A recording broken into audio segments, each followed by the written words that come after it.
faith finds the success before you find the process, even without a thought-out plan. Yeah, for me, it's so nice to know about this emotional scale, because until I heard you talking about going from despair to anger, being a step in the right direction, I was always afraid of being angry. Most people I are. would repress it because... So what happens is they're in their despair, and Source calls them this way, and they get into anger, and then everybody around them says, that's inappropriate. Right. So they go back to despair. Exactly. And then Source calls them into anger, then everyone around them says, that's inappropriate. Then they go back to despair. So they go despair, anger, despair, anger, despair, anger, despair, anger, despair, anger, and then they announce themselves powerless. But if you have deliberately acknowledged the relief that you feel, now you can keep going. Now you realize that the same effort that got you that far can get you wherever you want to be.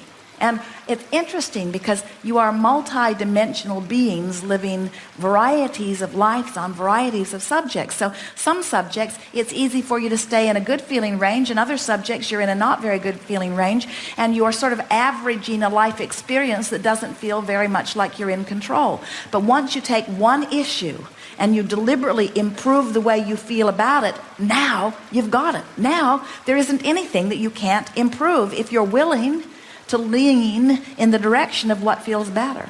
And that's why we offer endless processes. In the Ask and It Is Given book, there are 22 processes, and there are 100 more coming.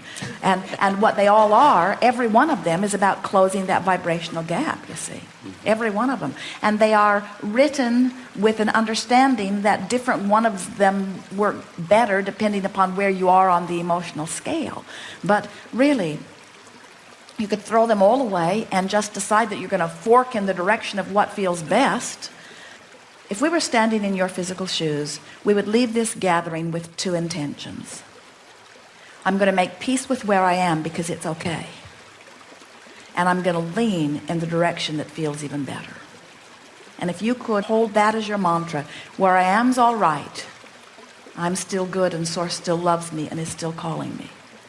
And if I will listen, that maybe even some emotions that the world around me would condemn really are a step in the right direction, now you've got it. And before you know it, really in a short period of time, you will come into vibrational alignment with every issue that has been plaguing you. And then you can begin living life as you intended when you got here, which is, here I am, wonderful me, contrast causing me to uniquely desire. There's my desire. Source says, good idea. We're on it. We're with you. We've become it. Come with us. It's good over here. Okay. So it goes like this. Contrast gives birth to a rocket. Source becomes it, calls you. You feel better and better and better and better and better and better. You come into alignment. Now you have different vantage point, different contrast. New rocket. Source becomes it, calls you. You come into vibrational alignment. You become it. New vantage point. Contrast causes you to launch another rocket. Source immediately becomes it, calls you. So what's all this about? If you never get it done, what's it about? It's about the joy of living in the crack. It is. It's about the joy of becoming, and then becoming, and then becoming, and then the joy of becoming, and then becoming, and then becoming. It's this eternal process of becoming. Jerry and Esther, as they play with their grandchildren, are thrilled with the renewed revelation that every moment is just about how much fun you can get out of it.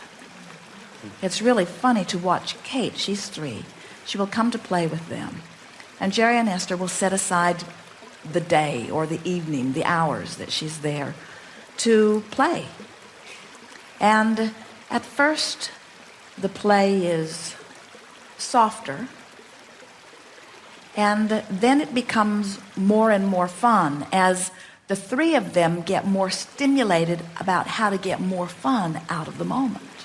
And then as the day goes on and Kate starts getting the sense that it's almost time for Mom and Dad to come and get her, she kicks it into high gear to try to milk even more fun from it. It's almost like manically running from fun thing to fun thing to fun thing to fun thing to fun thing to fun thing. And that really is the feeling with which you came into these physical bodies. It was for what can this moment in time stimulate, and how much deliciousness of life will I be able to milk from this?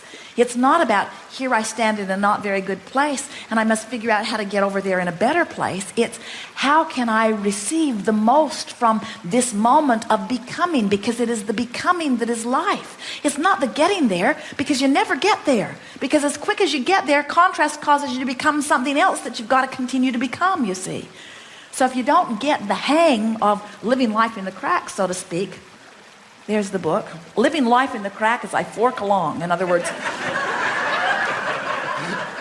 you never get it done. You never, ever get it done. It's just always about becoming. You say, I'm planning a vacation and I will go here and here and here and here and here and here, and then I'll come back home. And you say, as a very objective, analytical person, I'm going to all of those places and finally I'm coming home.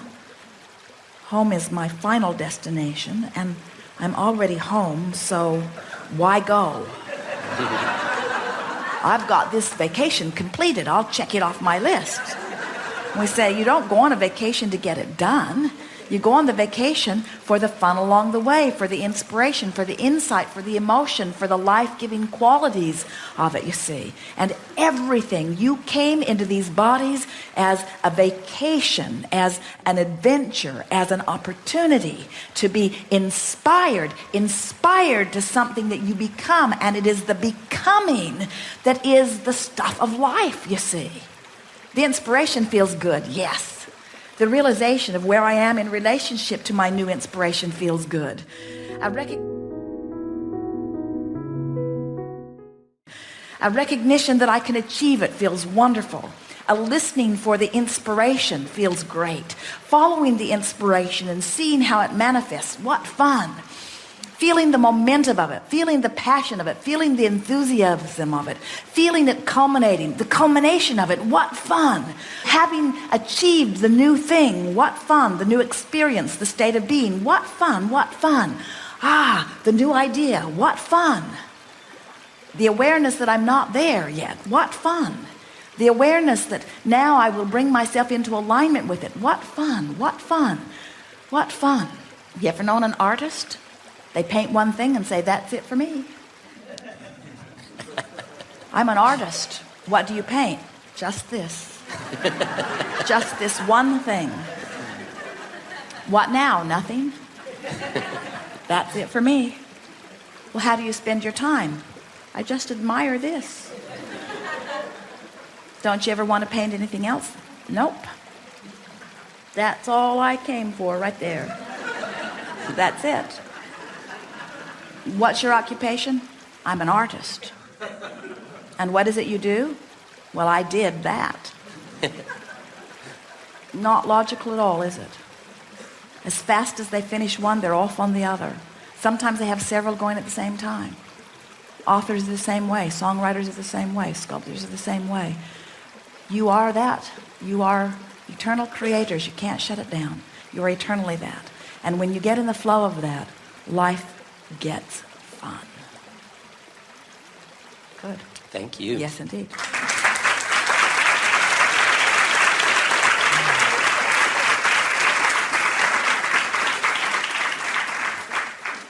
Whenever you're happy, whenever you're feeling appreciation, whenever you're noticing the positive aspects of someone or something, you're vibrating in harmony with what you do want.